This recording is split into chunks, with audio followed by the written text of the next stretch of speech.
And when it comes to strategy across the Asia Pacific and some of those corporate names, specifically, what are you looking at? I note that you say financials are in a sweet spot. We've, of course, had yields rising stateside once again back towards that 170 level. But what else do you like?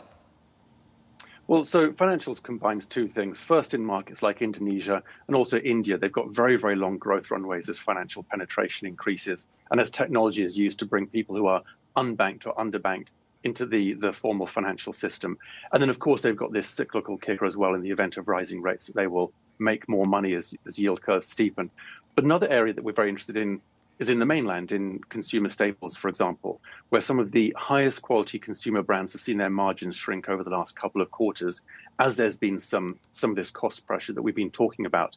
But we think that the best brands over time will be able to pass those cost increases onto their customers. We think that margins will expand again, and the valuations don't necessarily take that into account. So that's another area that we're looking at.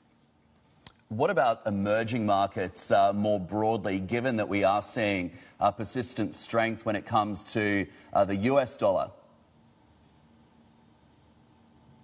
Well, so if the question is a strong US dollar negative for emerging markets, it can present something of a tailwind, a headwind over time.